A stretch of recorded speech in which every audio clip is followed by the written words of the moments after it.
Hello, and welcome to the Well-Read Poem. The following 6 readings are an encore performance of previously recorded episodes of the Well-Read Poem for your enjoyment. Thank you very much for listening.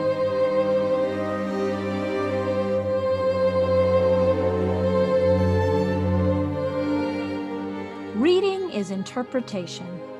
A poem well read is a poem well understood. In this podcast, brought to you by the Literary Life Podcast, poet Thomas Banks will help you increase your love and understanding of poetry. Each short season of weekly episodes will be connected by a particular theme or focus, and in addition to modeling good reading, Mr. Banks will introduce the poet and provide some light explication and analysis, with an emphasis on both form and meaning. Poetry is not a silent endeavor. It's meant to be heard, and more importantly, it's meant to be recited out loud. Join us now as poet Thomas Banks presents the Well-Read Poem.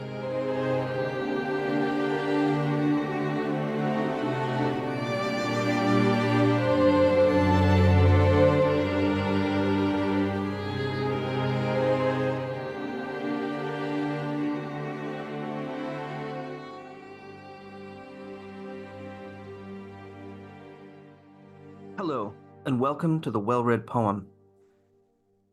For this episode, I'm going to read you the text of A Christmas Carol, which some of you probably know. It's Good King Wenceslas, translated by the Victorian English poet John Mason Neale. It was actually written by a Czech or Bohemian poet by the name of Vaclav Svoboda. And it's kind of interesting that the name Wenceslas, the Czech form of that actually is Vaclav. So that's why if you ever find yourself in that part of Europe, every other guy you meet will be named Vaclav. Very common name. So the king we know as King Wenceslas, to Americans, I think he's probably not that familiar.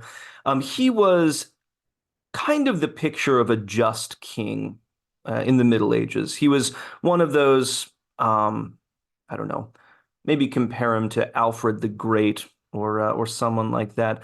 One of those who was known for his uprightness, his charity towards the poor, and his desire for peace in a time when much of the world around him was absorbed in war. And Wenceslas, he is remembered also as the patron saint of the Bohemian people. He was murdered. He was a martyr for the faith and sort of the kind of a royal evangelist within his kingdom. The story about his death involves treachery on the part of his brother named Boleslav the Cruel. Great name for a villain. Supposedly, Wenceslas or Vaclav had tried to barter a peace treaty with one of the nearby German kings named Henry I, and it was seen to be to the disadvantage of his own kingdom. So some of his nobles, led by his usurping brother Boleslav, conspired to lure him to a castle where he was then run through with a sword by his own brother. And his last words evidently were a prayer to God for his brother's forgiveness, and his brother did eventually repent, and Wenceslas was then buried in the Cathedral of St. Vitus, I believe, in Prague. And yeah, so that's kind of the beginning of Christianity in Bohemia. And this all takes place in the 10th century AD, by the way. We have kind of a false idea, I think, that when the Western Roman Empire collapsed in the late 400s, 476 is the date traditionally given, that the several kings and lords of Europe just kind of snapped their fingers and everyone became Christian. We've done that pagan thing long enough, we'll be Christians now. That's not remotely the truth.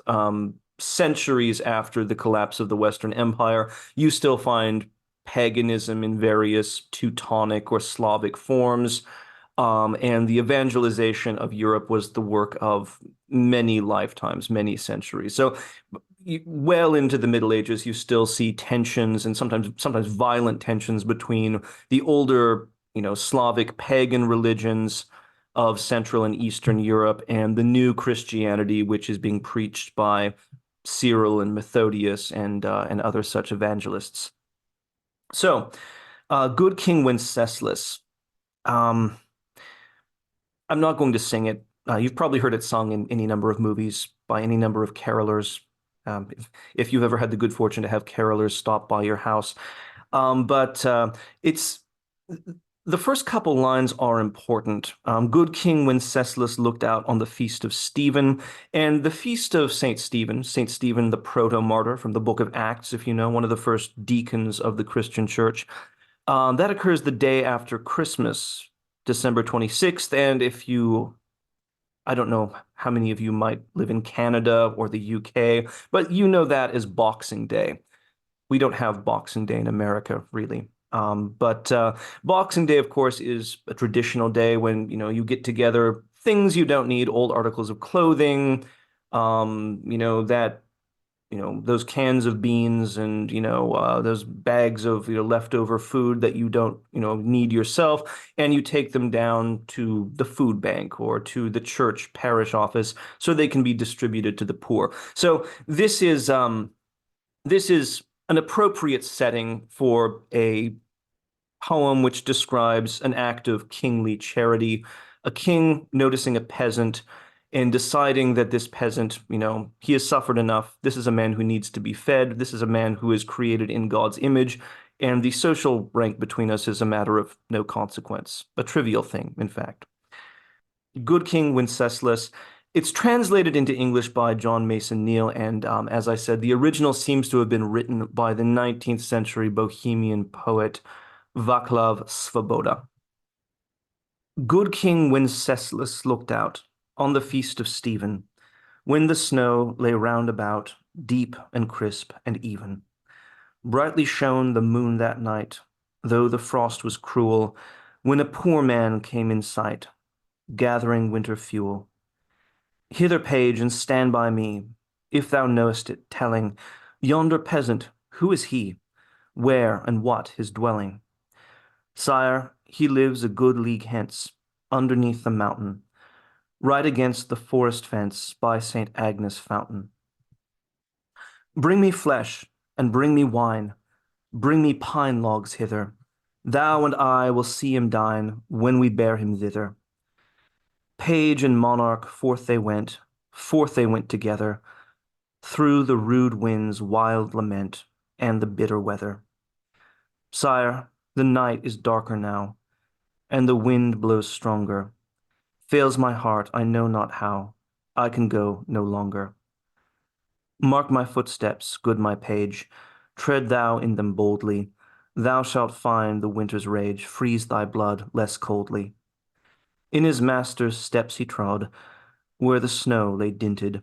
Heat was in the very sod which the saint had printed.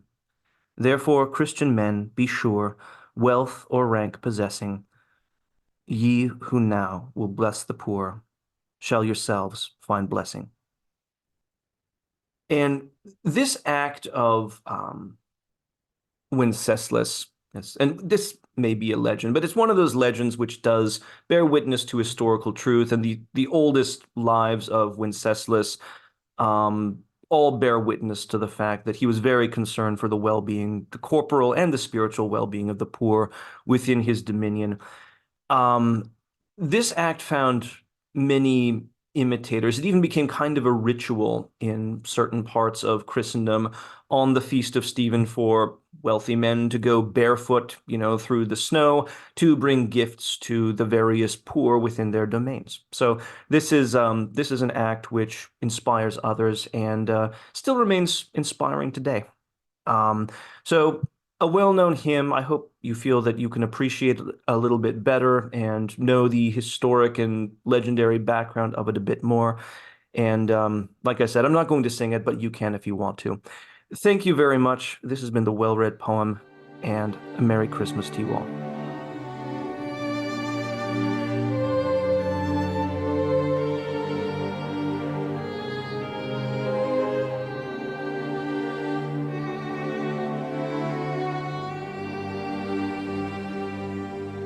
This has been The Well-Read Poem with poet Thomas Banks, brought to you by the Literary Life podcast.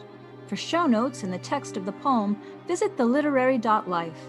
To find out more about Thomas Banks and the poetry resources he offers, go to houseofhumaneletters.com. This podcast is patron-supported. Visit patreon.com/theliterarylife to find out how you can support this podcast and get additional bonus content, including monthly live poetry explications. If you enjoy this podcast, please subscribe, rate, and review. Thank you for listening.